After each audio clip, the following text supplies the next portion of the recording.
नमः शिवाय। आज हम आप लोगों को शिव और पार्वती जी के विवाह की गाथा सुनाते हैं, जो कुछ इस प्रकार है। पार्वती अपने तप पूर्ण होते देख घर लौट आई और अपने माता पिता से सारा वृत्तांत कह सुनाया। अपनी दुलारी पुत्री की कठोर तपस्या को फलीभूत होता देखकर माता पिता के आनंद का ठिकाना नहीं रहा। उधर शंकर जी ने सप्त ऋषियों को विवाह का प्रस्ताव लेकर हिमालय के पास भेजा और इस प्रकार विवाह की शुभ तिथि निश्चित हुई। सप्त ऋषियों द्वारा विवाह की तिथि निश्चित कर दिए जाने के बाद भगवान शंकर जी ने नारद जी के द्वारा सारे देवताओं को विवाह में सम्मिलित होने के लिए आदरपूर्वक निमंत्रित किया और अपने गणों को बारात की तैयारी करने का आदेश दिया। उनके इस आदेश से अत्यंत प्रसन्न होकर गणेश्वर, शंखकर्ण, केकराक्ष, बृक्कित, विशाख, बृकितानंद, दुंदुभ, कपाल, कुंडक, काकपादोदर, मधुपिक, प्रमय, वीरभद्र आदि गणों के अध्यक्ष अपने अपने गणों को साथ लेकर चल पड़े। नंदी, क्षेत्रपाल, भैरव आदि गणराज भी कोटि कोटि गणों के साथ निकल पड़े। ये सभी 3 नेत्र वाले थे। सबके मस्तक पर चंद्रमा और गले में नीले चिन्ह थे। सभी रुद्राक्ष के आभूषण पहन रखे थे। सभी के शरीर पर उत्तम भस्म पुती हुई थी। इन गणों के साथ शंकर जी के भूत प्रेतों पिशाचों की सेना भी आकर सम्मिलित हो गई।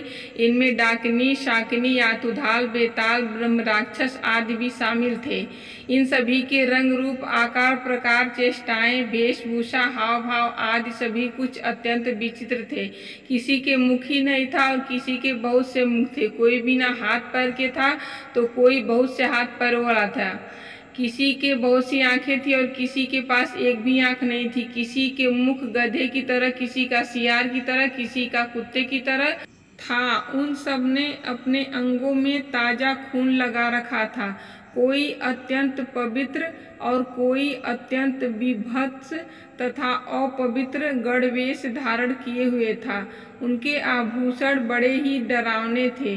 उन्होंने हाथ में नर कपाल ले रखा था। वे सबके सब अपनी तरंग में मस्त होकर नाचते गाते और मौज उड़ाते हुए महादेव शंकर जी के चारों ओर एकत्रित हो गए।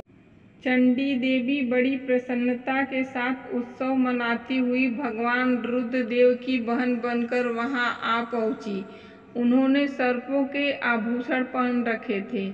वे प्रेत पर बैठकर अपने मस्तक पर सोने का कलश धारण किए हुए थी। धीरे धीरे वहां सारे देवता भी एकत्र हो गए। उस देव मंडली के बीच में भगवान श्री विष्णु गरुड़ पर विराजमान थे। पितामह ब्रह्मा जी भी उनके पास में मूर्तिमान वेदों, शास्त्रों, पुराणों, आगमों, सनकाद महासिद्धों, प्रजापतियों, पुत्रों तथा कई परिजनों के साथ उपस्थित थे। देवराज इंद्र भी कई आभूषण पहन अपने ऐरावत गज पर बैठकर वहां पहुंचे थे। सभी प्रमुख ऋषि भी वहां आ गए थे। तुम्बुरु, नारद, हाहा और हुहु आदि श्रेष्ठ गंधर्व तथा किन्नर भी शिवजी की बारात की शोभा बढ़ाने के लिए वहां पहुंच गए थे। इनके साथ ही सभी जगन्माताएं, देव कन्याएं, देवियां तथा पवित्र देवांगनाएं भी वहां आ गई थी। इन सभी के वहां मिलने के बाद भगवान शंकर जी अपने स्फुटिक जैसे उज्ज्वल सुंदर वृषभ पर सवार हुए। दूल्हे के भेष में शिवजी की शोभा निराली ही छटक रही थी। इस दिव्य और विचित्र बारात के प्रस्थान के समय डमरुओं की डमडम, शंखों की गंभीर नाद, ऋषियों महर्षियों के मंत्रोच्चार, यक्षों, किन्नरों, गंधर्वों के सरस गायन और देवांगनाओं के मनमोहक नृत्य और मंगल गीतों की गूंज से तीनों लोक परिव्याप्त हो उठे। और उधर हिमालय ने विवाह के लिए बड़ी धूमधाम से तैयारियां की और शुभ लग्न में शिव जी की बारात हिमालय के द्वार पर आ लगी। पहले तो शिव जी का विकट रूप तथा उनके भूत प्रेतों की सेना को देखकर मैना बहुत डर गई और उन्हें अपनी कन्या का पाणी ग्रहण कराने में आनाकानी करने लगी। पीछे से जब उन्होंने शंकर जी का करोड़ों कामदेव को लजाने वाला 16 वर्ष की अवस्था का परम लावण्यमय रूप देखा तो वे देह गेह की सुधि भूल गई और शंकर पर अपनी कन्या के साथ ही साथ अपनी आत्मा को भी न्यौछावर कर दिया। हर गौरी का विवाह आनंद पूर्वक संपन्न हुआ। हिमाचल ने कन्यादान किया। विष्णु भगवान तथा अन्यान्य देव और देव रमणियों ने नाना प्रकार के उपहार भेंट किए।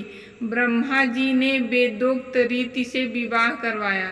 सभी लोग अमित उत्साह से भरे अपने अपने स्थानों को लौट गए।